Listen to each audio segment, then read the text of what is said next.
Hello, everyone. Coach Rob Pilger here with Louie Simmons.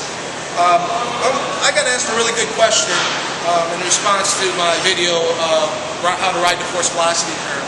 The question is, in regards to that video, you know that force is mass times acceleration. So would you say that the faster that you can throw mass into the target, the more power you gain?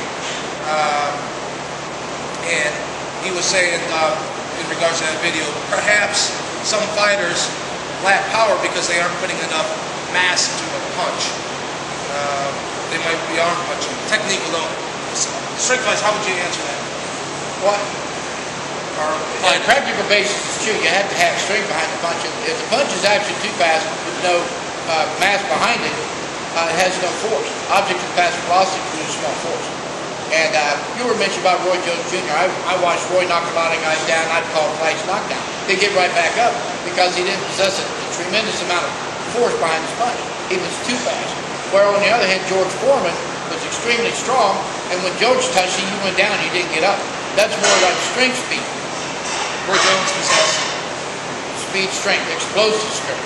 And explosive strength, you need, it diminishes very quick. Explosive strength is the steepest increase in strength in the shortest possible time. So you need actually to accelerate, that would be strength speed, somewhere in between George and somewhere in between Roy. So when you hit, you've got power, and they go down, and they don't get up. If you look at Hill's equation of muscle contraction and super training, for instance, it talks about what I'm talking about. The faster the velocity, the smaller the force. If anyone's ever used a nice kinetic power rack, when you would set the dial, the faster you could pull it, it would rest your force. When you set it for hard tension, the hard as you could pull it, real slow, it produces greater force. It's absolutely proves what he said.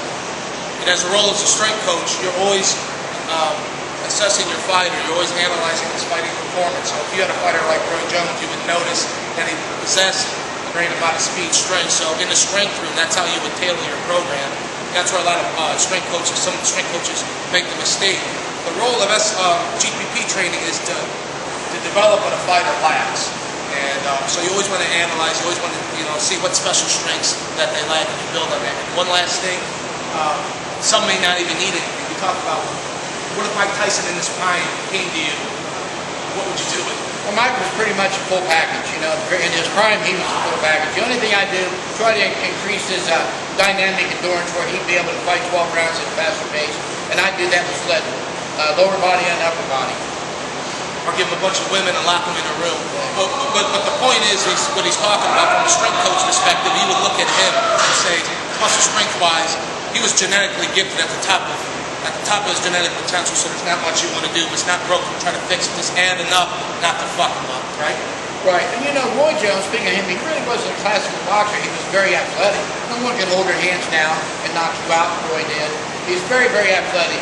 And I think he uses athleticism to win a lot of titles. Tough guy, no doubt. One last thing. It all starts about strength, though. Strength. As he obviously knows, builds the foundation for all the other special strengths. So for those of you watching this, if you have no strength base or if you have a low training age, you first have to get strong. Right. Then you worry about the special strengths. His strength didn't matter. Boxing would not have weight classes. Marquez could beat Klitschko, and that's not happening.